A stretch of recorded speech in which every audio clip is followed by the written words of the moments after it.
Hello friends, आज हम start करते हैं आपके क्लास 9th का फिज़िक्स।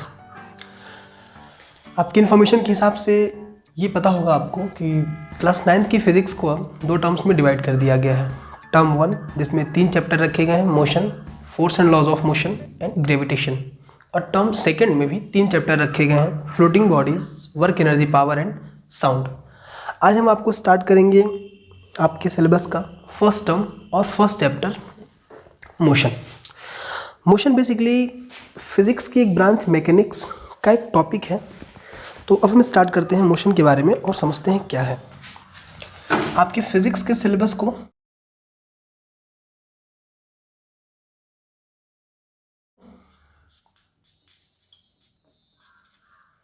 दो टर्म में बांटा गया है। एक तो है टर्म 1 और दूसरा है टर्म 2, टर्म 2। टर्म 1 में आपके 3 चैप्टर रखे गए हैं, मोशन,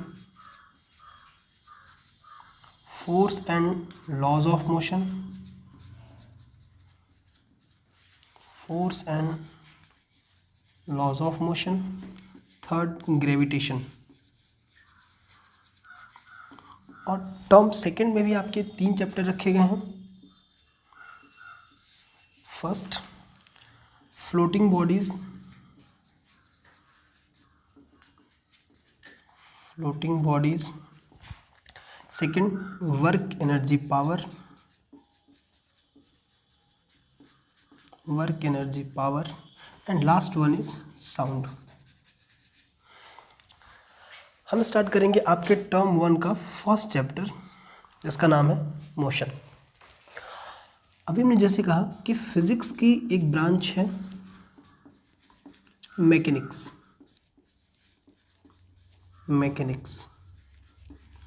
और मैकेनिक्स की और भी कई ब्रांचेज हैं जिनमें एक होता है स्टैटिक्स, दूसरा kinematics, and third one is dynamics. Physics की अगर हम बात करें तो फिजिक्स में हम स्टडी करते हैं नेचुरल लॉज के बारे में, और जिनको स्टडी करते हैं उन्हें हम कहते हैं फिजिकल क्वांटिटीज़। जो क्वांटिटीज़ नेचर के लॉज को फॉलो करें उन्हें हम बोलते हैं फिजिकल क्वांटिटीज़, या ऐसे कह सकते हैं कि जिन क्वांटिटीज़ को हम मेज़र करते हैं उन्हें हम कहते हैं फिजिकल क्वांटिटीज़। फिजिकल क्वांटिटीज़ दो टर्म्स में डिवाइड होते हैं। एक तो होते हैं स्केलर क्वांटिटी और दूसरी होती है वेक्टर क्वांटिटी। इनकी एक और बाइफर्केशन है, एक को कहते हैं फंडामेंटल और एक को कहते हैं डिराइव्ड। वो अभी हमें नहीं जानना, वो हमारे 11th क्लास का पोर्शन है। अभी हम देखते हैं, एक होता है स्केलर क्वांटिटीज़ और दूसरा होता है वेक्टर क्वांटिटी। स्केलर क्वांटिटी वो होता है जिनके पास केवल मैग्नीट्यूड होता है, only magnitude. Magnitude in the sense only numerical value. Magnitude का सेंस होता है न्यूमेरिकल वैल्यू। जिन क्वांटिटी के पास बस न्यूमेरिकल वैल्यू होता है उन्हें हम मैग्नीट्यूड कहते हैं, सॉरी स्केलर क्वांटिटी कहते हैं। और वेक्टर क्वांटिटी वो होती है जिनके पास मैग्नीट्यूड प्लस डायरेक्शन दोनों होते हैं, मैग्नीट्यूड प्लस डायरेक्शन दोनों होते हैं। ठीक, फॉर एग्जांपल अगर हम स्केलर क्वांटिटीज़ की बात करें तो स्केलर क्वांटिटीज़ में हमारे पास डिस्टेंस हो गया, मास हो गया, स्पीड हो गया, प्रेशर हो गया, एंड एक्सेट्रा। ऐसी बहुत सारी क्वांटिटीज हैं जिनको हम मेजरमेंट के लिए केवल इनके न्यूमेरिकल वैल्यू से ही मतलब रखते हैं, जिनके लिए हमें डायरेक्शन की रिक्वायरमेंट नहीं होती। एंड इसी तरह हम डिफाइन कर सकते हैं वेक्टर क्वांटिटी के एग्जांपल को, तो वेलोसिटी हो गया, एक्सेलरेशन हो गया, फोर्स हो गया, मोमेंटम हो गया, एक्सेट्रा। ऐसे भी बहुत सारी क्वांटिटीज जिनमें होती हैं जिन्हें हम डायरेक्शन के साथ साथ मेज़र करते हैं। तो हमने देखा कि फिज़िक्स में हम जिन क्वांटिटी को मेज़र करते हैं, जिनके बारे में स्टडी करते हैं, वो फिजिकल क्वांटिटीज़, और फिजिकल क्वांटिटीज़ बेसिकली दो टर्म्स में, एक तो हो गया अपना scalar quantity, second one hour vector quantity. और स्केलर क्वांटिटी वो होती है जिनके पास केवल मैग्नीट्यूड होता है, मतलब केवल न्यूमेरिकल वैल्यू पोजेस करते हैं, और वेक्टर क्वांटिटी वो होता है जिनके पास मैग्नीट्यूड और डायरेक्शन दोनों होते हैं, मतलब जिनको रिप्रेजेंट करने के लिए हमें मैग्नीट्यूड की भी जरूरत पड़े और डायरेक्शन की, या जिनको चेंज करने के लिए, या जिनका डिपेंडेंस मैग्नीट्यूड पे भी हो और डायरेक्शन पे भी हो। फर्दर हम आगे प्रोसीड करते हैं मैकेनिक्स के बारे में। मैकेनिक्स क्या होता है? मैकेनिक्स हमको फिजिक्स की वो ब्रांच होती है जिसमें हम स्टडी करते हैं रेस्ट या motion of material object. Rest या मोशन की कंडीशन को किसके लिए? मटेरियल ऑब्जेक्ट के लिए, मटेरियल ऑब्जेक्ट के लिए। तो फिजिक्स के जिस ब्रांच में हम किसी मटेरियल ऑब्जेक्ट की रेस्ट या मोशन को स्टडी करते हैं उन्हें हम कहते हैं मैकेनिक्स।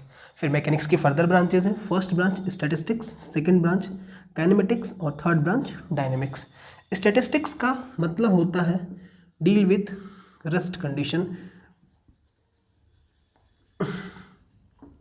फिजिक्स की वो ब्रांच जिनमें हम किसी बॉडी के, किसी मटेरियल ऑब्जेक्ट के टोटल रेस्ट बिहेवियर को स्टडी करते हैं, उसे हम बोलते हैं स्टैटिक्स। सेकेंड वन काइनेमेटिक्स और डायनेमिक्स। ये दोनों ही किसी मटेरियल ऑब्जेक्ट के मोशन को डील करते हैं।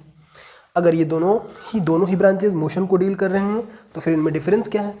डिफरेंस इनमें ये होता है कि काइनेमेटिक्स में बेसिकली हम कॉज ऑफ मोशन इग्नोर करते हैं, कॉज ऑफ मोशन इग्नोर करते हैं। काइनेमेटिक्स में हम कॉज ऑफ मोशन इग्नोर, और हमें पता है कि किसी बॉडी में मोशन के प्रोड्यूस करने का जो कॉज होता है वो कौन होता है? फोर्स होता है।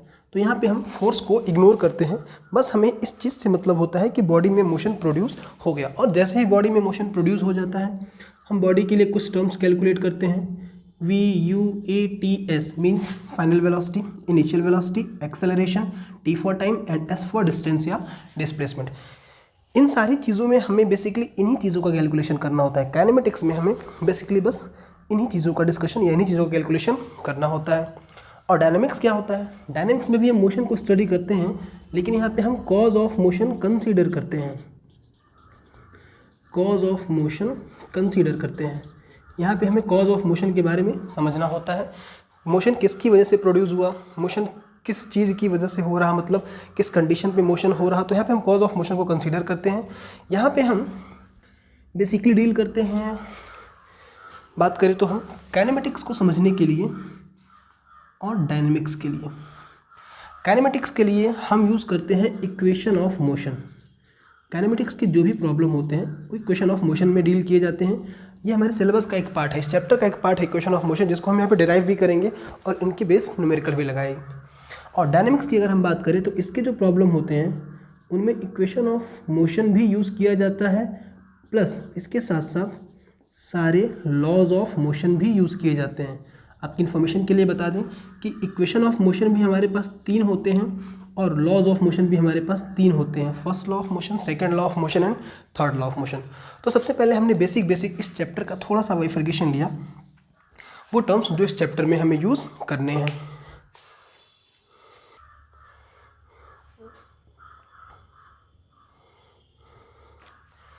चलिए अब हम आगे प्रोसीड करते हैं। स्टार्ट करेंगे अपना हम फर्स्ट चैप्टर, टर्म 1 का फर्स्ट चैप्टर मोशन। चलिए अब हम स्टार्ट करते हैं टर्म 1 का चैप्टर फर्स्ट मोशन।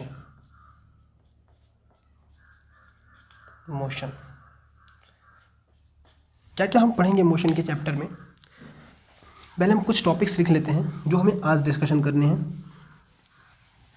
सबसे पहले हम स्टडी करेंगे क्या होता है रेस्ट, फिर हम देखेंगे क्या होता है मोशन, फिर हम एक स्टेटमेंट पे थोड़ा सा इंसिस्ट करेंगे, rest and motion are relative term, rest and motion are relative term. फिर हम देखेंगे types of motion, types of motion में ये 2 पार्ट में डिवाइडेड होते हैं। पहले वाले पार्ट में हम इसको 3 टाइप में रखते हैं, 1 डायमेंशन मोशन, 2 डायमेंशन मोशन और 3 डायमेंशन मोशन। दूसरे वाले पार्ट में हम इसको 2 पार्ट में डिवाइड करते हैं। एक तो होता है यूनिफॉर्म मोशन और दूसरा होता है नॉन यूनिफॉर्म मोशन। और फिर इसका एक तीसरा जो टाइप आता है उसमें हम इसके पार्ट्स को स्टडी करते हैं, जिनमें इनके कई पार्ट हैं। देखते हैं कौन कौन से पार्ट आते हैं। First one is linear motion, second one is circular motion and third one is vibratory motion. और फिर इन सबको बारी बारी हम एग्जाम्पल्स के साथ डिस्कस करेंगे। आज के टर्म्स में हम यहीं तक स्टडी करेंगे, बाकी नेक्स्ट वीडियो में इसके आगे हम फर्दर प्रोसीड करेंगे। चलिए फर्स्ट हेडिंग लगाते हैं, रेस्ट की डेफिनेशन हमें पता है, छोटे क्लास से हम पढ़ते आए हैं रेस्ट क्या होता है। अगर किसी ऑब्जेक्ट की लोकेशन में या पोजीशन में टाइम के साथ चेंज नहीं होता तो हम कहते हैं कि ऑब्जेक्ट रेस्ट में है। तो रेस्ट की सिंपल सी डेफिनेशन है, रेस्ट की definition, if the position of an object if the position of an object does not changes with time,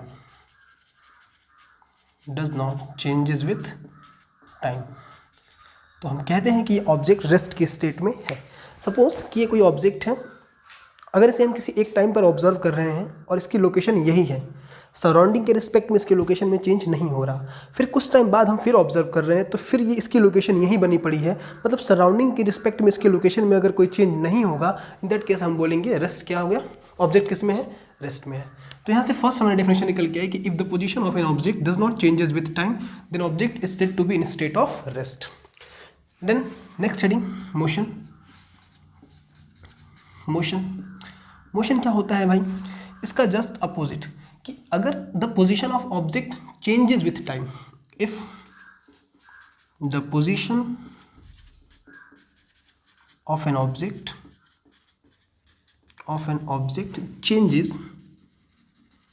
changes with time, तो इसे हम क्या बोलेंगे, motion.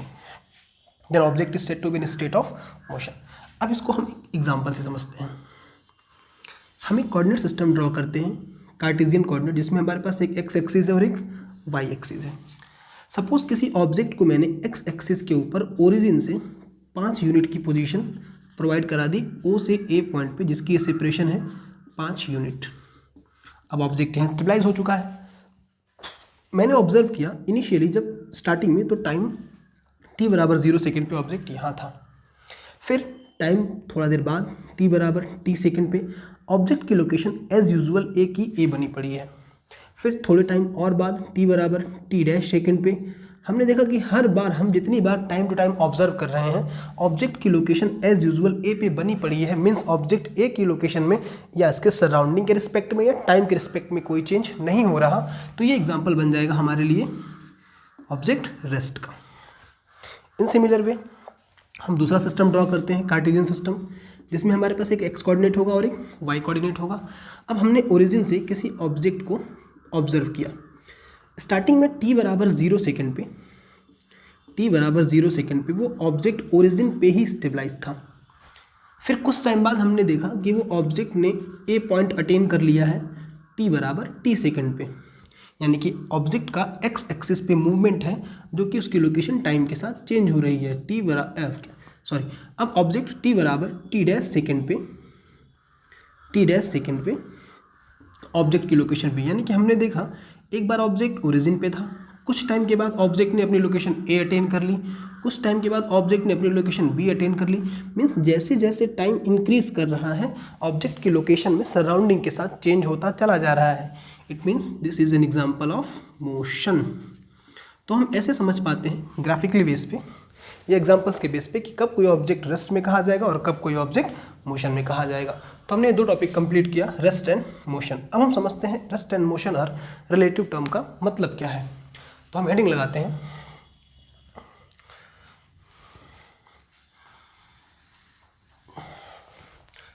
Rest and motion are relative term. Rest and motion are relative term. Rest and motion are relative term. अब इस statement का मतलब क्या है? इस स्टेटमेंट में लिखने जैसा कुछ नहीं है, पूरी बात समझने की है। हम देखते हैं क्या मतलब होता है रेस्ट एंड मोशन का रिलेटिव में।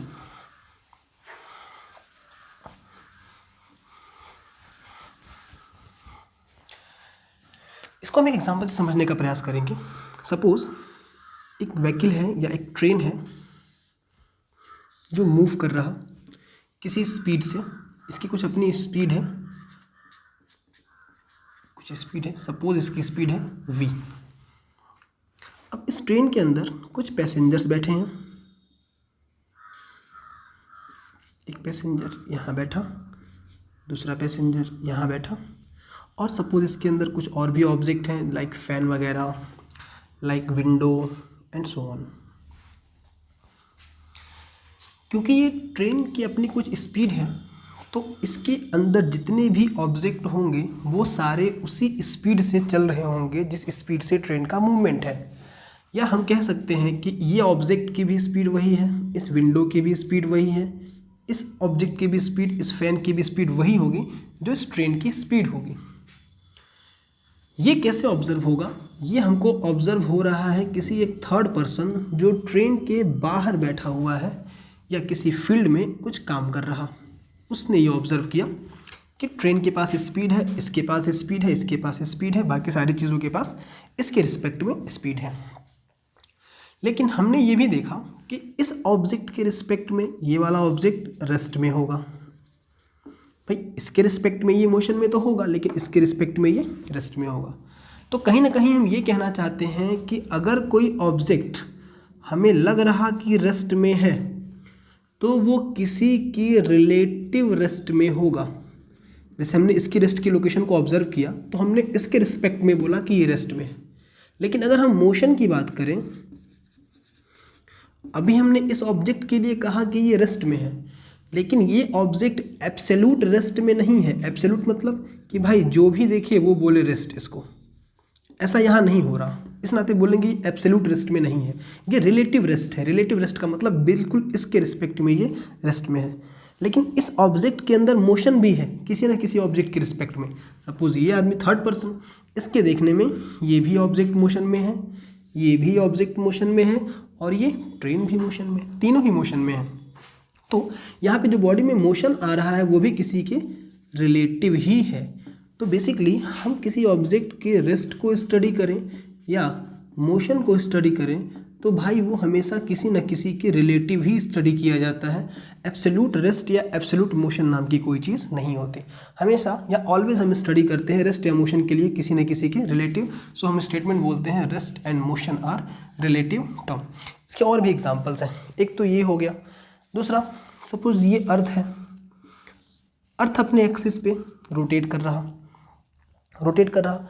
अब अगर यहाँ कोई ऑब्जेक्ट है, यहाँ कोई ऑब्जेक्ट है, सपोज हम और कुछ भी मेरे सामने कोई, तो हम दोनों एक दूसरे के रिस्पेक्ट में रेस्ट में होते हैं, एक दूसरे के रिस्पेक्ट में रेस्ट। लेकिन ये हमारा एब्सोल्यूट रेस्ट नहीं है। इसका मतलब ये नहीं कि हम एग्जैक्टली रेस्ट के स्टेट में आ गए हैं, ऐसा इस नाते क्योंकि अगर अर्थ के बाहर स्पेस से कोई थर्ड पर्सन हमें ऑब्जर्व करेगा तो वो तो अर्थ को मोशन में देखेगा, उसके रिस्पेक्ट में अर्थ क्या है, मोशन में है। और जब अर्थ मोशन में है तो अर्थ के साथ इन्वॉल्व सारे ऑब्जेक्ट भी किस में होंगे, मोशन में। मतलब इसके देखने में ये भी मोशन में है और हम भी मोशन में हैं। हमने तो देखा एक दूसरे के रिस्पेक्ट में रेस्ट, लेकिन किसी थर्ड पर्सन ने ऑब्जर्व किया मोशन। तो भाई रेस्ट भी रिलेटिव टर्म, इसके रिलेटिव, और मोशन भी रिलेटिव, किसी के रिलेटिव, किसी के रिस्पेक्ट में। तो हम बोलते हैं rest and motion are relative term. इसमें बस समझना था, कुछ लिखना नहीं था इसमें।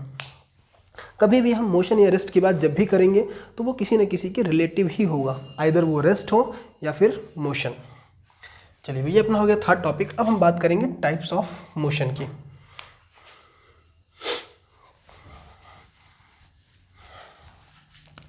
अब हम बात करते हैं टाइप्स ऑफ मोशन की।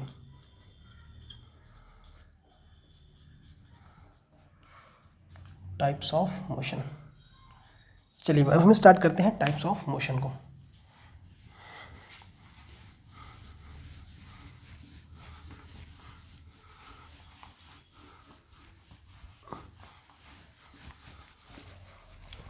टाइप्स ऑफ मोशन में हमने देखा पहले है 1 डायमेंशन, फिर 2 डायमेंशन, फिर 3 डायमेंशन। पहले हम डिस्कस करेंगे 1 डायमेंशन मोशन के बारे में। 1 डायमेंशन मोशन, 1 डायमेंशन मोशन को लीनियर मोशन भी कहते हैं, स्ट्रेट लाइन मोशन भी कहते हैं,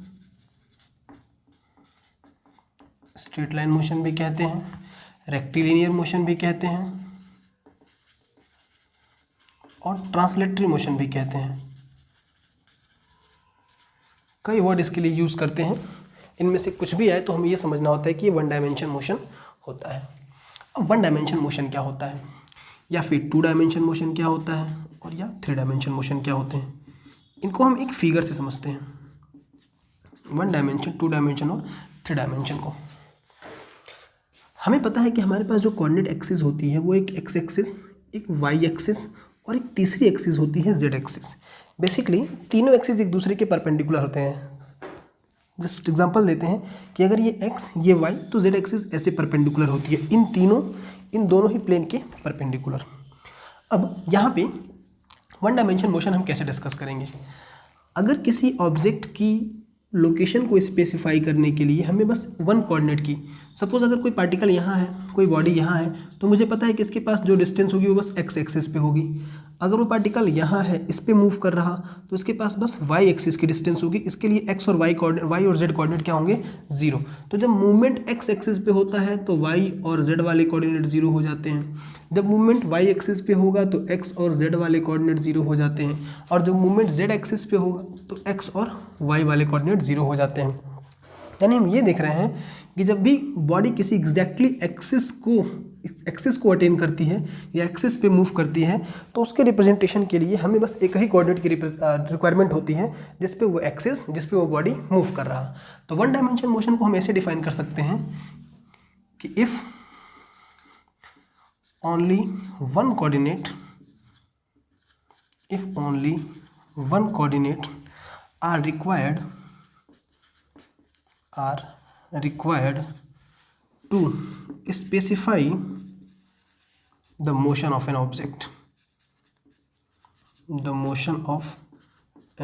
अगर किसी ऑब्जेक्ट की मोशन को स्पेसिफाई करने के लिए मुझे बस एक कोऑर्डिनेट की रिक्वायरमेंट होती है, तो इन दैट केस हम ये बोलते हैं कि ऑब्जेक्ट ने कौन सा मोशन अटेन किया है, 1 डायमेंशन या फिर लीनियर या फिर स्ट्रेट लाइन मोशन रखा हुआ है।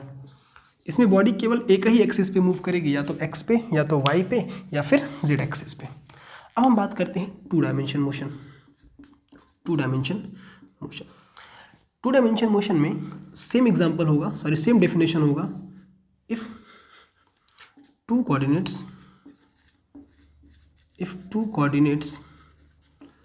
are required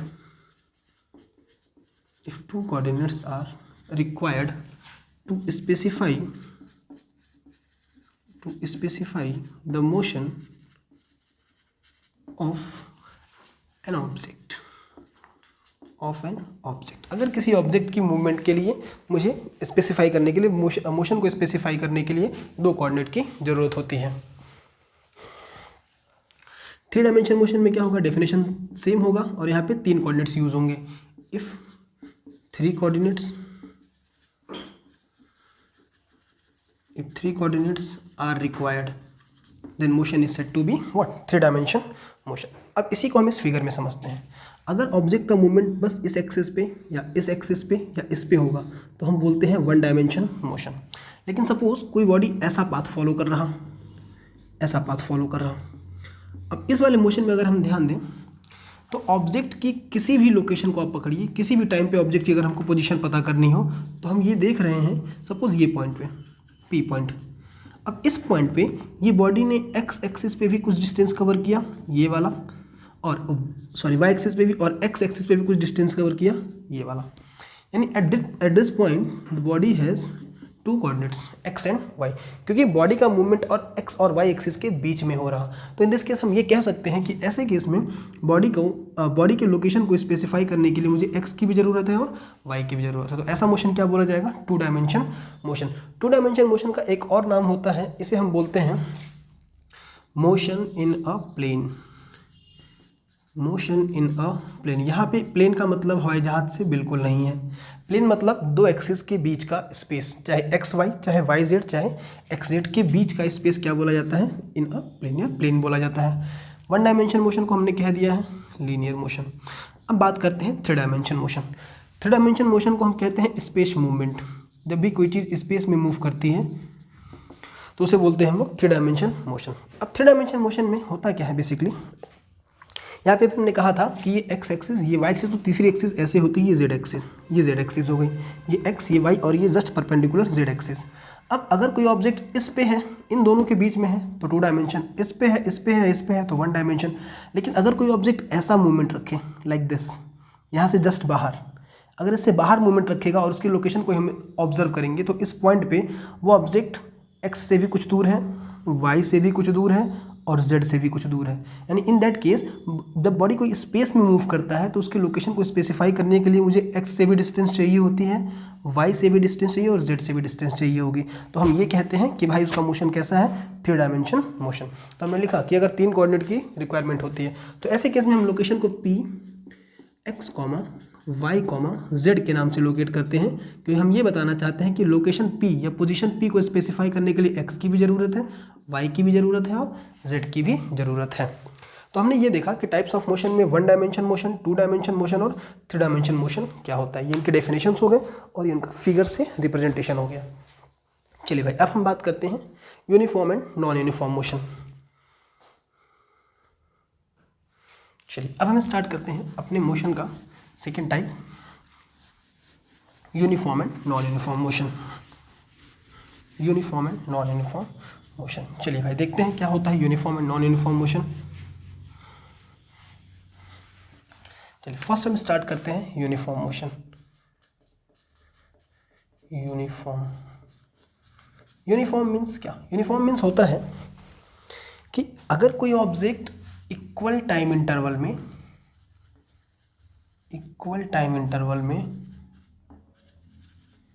equal distance cover करें। फॉर एग्जांपल कि अगर कोई बॉडी मूव कर रही है तो उसने अपना पहला 10 मीटर 2 सेकंड में कवर किया, फिर अगला 10 मीटर फिर 2 सेकंड में कवर किया, और सपोज मैंने उसके बाद 20 मीटर पे ऑब्जर्व किया तो उसके लिए टाइमिंग अगर 4 सेकंड होती है तो इन दैट केस हम ये बोलते हैं कि बॉडी का जो मूवमेंट है वो यूनिफॉर्म मूवमेंट है। एक फिगर से समझते हैं कि अगर बॉडी इक्वल टाइम इंटरवल में इक्वल डिस्टेंस कवर करेगी तो भाई हम कह देंगे कि बॉडी का मूवमेंट यूनिफॉर्मली है। फॉर एग्जाम्पल अगर ओ पॉइंट से कोई बॉडी चलना स्टार्ट करे, ए पॉइंट पे, ए से बी पॉइंट पे और बी से सी पॉइंट पे, तो अगर वो ओ से ए में 10 मीटर का डिस्टेंस कवर करती है 4 सेकंड में, फिर बी से सी में ए से बी में अगेन 10 मीटर 4 सेकंड में, एंड अगेन बी से सी में अगेन 10 मीटर 4 सेकंड में, तो हम इन दैट केस कह सकते हैं कि बॉडी ने इक्वल टाइम इंटरवल में इक्वल डिस्टेंस कवर किया तो बॉडी का मूवमेंट कैसा बोला जाएगा, uniform movement.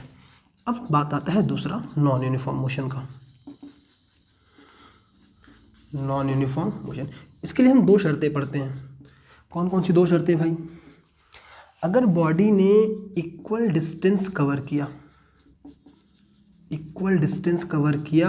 Unequal time interval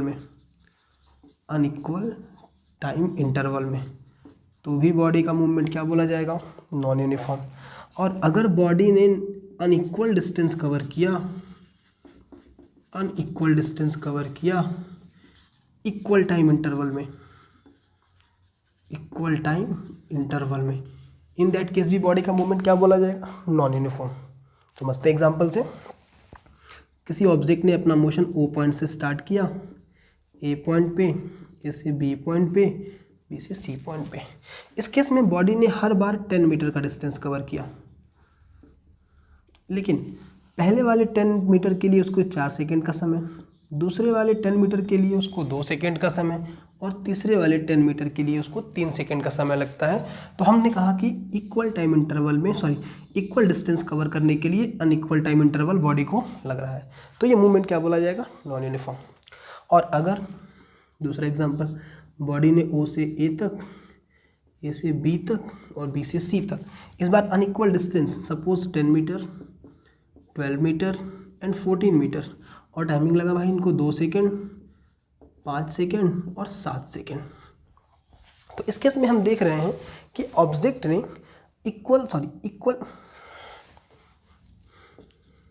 2 second, 2 second और 2 सेकेंड। तो हम ये देख रहे हैं कि बॉडी ने इक्वल टाइम इंटरवल में अलग अलग डिस्टेंस कवर किया। तो हम इसको भी कौन सा एग्जाम्पल में रखेंगे, नॉन यूनिफॉर्म मोशन में दिस आता है। तो इस केस के कॉम्प्लिकेशन को, नॉन यूनिफॉर्म वाले केस के कॉम्प्लिकेशन को सॉल्व करने के लिए हम मोशन की एवरेज वैल्यू कैलकुलेट करते हैं। भाई अगर स्पीड है तो एवरेज स्पीड, वेलोसिटी है तो एवरेज वेलोसिटी। तो नॉन यूनिफॉर्म की प्रॉब्लम को ही शॉर्ट आउट करने के लिए हम कौन सा कॉन्सेप्ट यूज़ करते हैं, एवरेज का कॉन्सेप्ट, जो कि आगे हम पढ़ने वाले हैं। तो ये हो गया आपका यहाँ तक का concept, uniform and non uniform motion. अब हम बात करेंगे linear, circular and vibratory motion. तो ये हो गया आपका uniform and non uniform motion. अब आते हैं हम नेक्स्ट मोशन के थर्ड टाइप पे।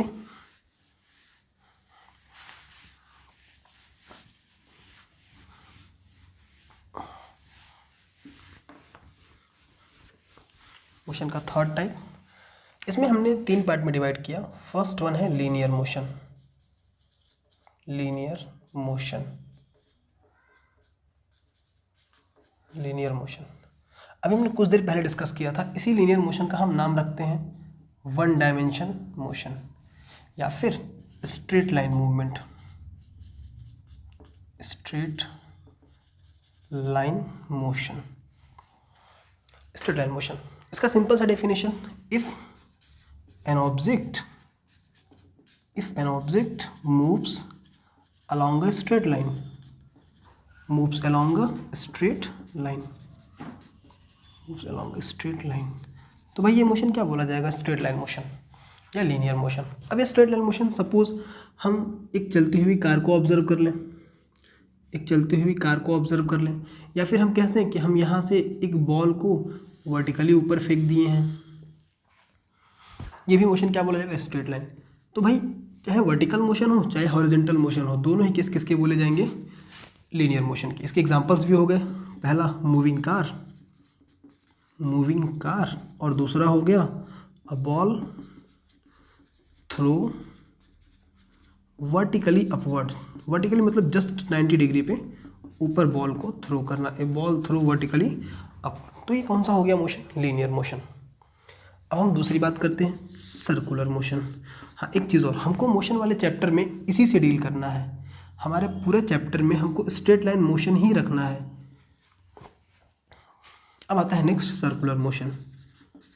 सर्कुलर मोशन, इसकी पहले डेफिनेशन देखते हैं फिर एग्जांपल देखेंगे। ये फर्स्ट एग्जांपल था इसका और ये second example, car and ball. चलिए सेकंड देखते हैं definition circular motion. If a body moves around a fixed path, moves around a fixed point, then its motion is said to be circular motion। Circular motion, circular motion जो होता है वो rotatory motion का एक special case होता है। एक तो होता है रोटेट करना और एक होता है सर्कुलर मोशन करना। तो रोटेटरी मोशन का एक स्पेशल केस होता है सर्कुलर मोशन। कैसे, एक एग्जांपल से समझते हैं। सपोज ये सन है और ये ऑर्बिट है, जिस ऑर्बिट में अर्थ घूम रहा। अब अर्थ की अगर हम बात करें तो अर्थ अपने एक्सिस पे भी घूम रहा और ये सन के भी चारों तरफ घूम रहा।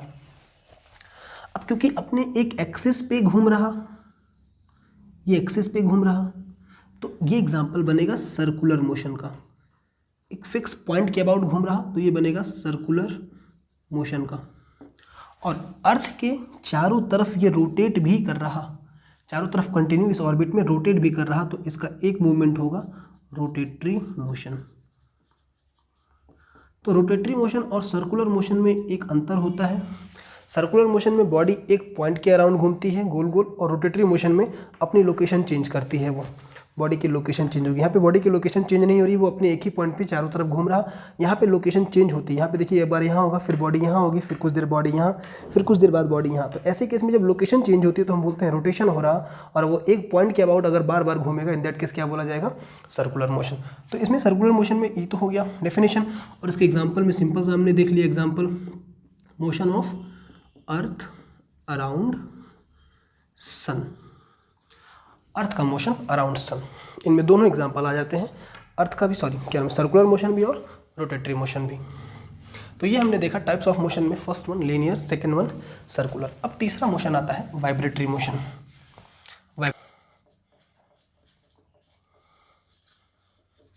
Vibratory motion, vibratory motion means vibration करना।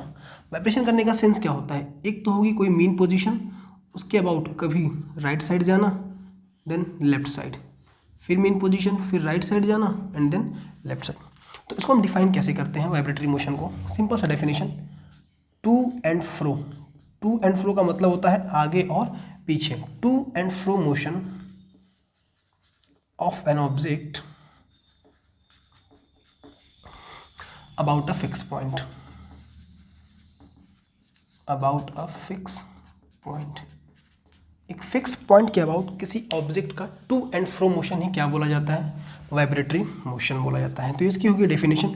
वाइब्रेटरी मोशन, सर्कुलर मोशन के बारे में हमें डीप में पढ़ना होगा 11th में, एक पूरे पूरे चैप्टर्स मिलते हैं इनके। अब इसकी एग्जांपल्स देख लेते हैं।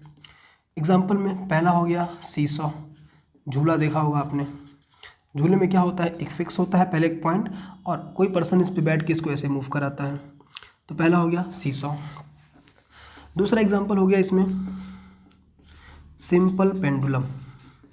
सिंपल पेंडुलम एक एक्सपेरिमेंट होता है, एक डिवाइस होता है जिसका हम यूज़ करते हैं किसी भी पॉइंट पे small g acceleration due to gravity की वैल्यू मेज़र करने के लिए, जिसकी वैल्यू होती है approximately 9.8 metre per second square. ये स्मॉल जी की वैल्यू होती है, इसका मेजरमेंट करने के लिए डिवाइस यूज़ करते हैं हम, नाम है सिंपल पेंडुलम। इसमें भी क्या होता है, एक सस्पेंशन पॉइंट होता है, सस्पेंशन पॉइंट से एक स्ट्रिंग लगी होती है, उसमें एक मेटेलिक बॉल लगी होती है, और ये मेटेलिक बॉल अपने पॉइंट से कभी इधर मूव कराई जाती है।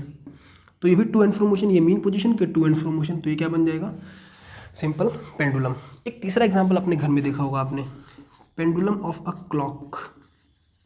कई घड़ियों में भी होता है पेंडुलम लगा हुआ, जो अपनी पोजीशन पे ऐसे बार बार कंटिन्यू ऐसे बार बार घूमते रहते हैं। तो पेंडुलम ऑफ ए क्लॉक भी किसका एग्जांपल हो जाएगा, वाइब्रेटरी मोशन का।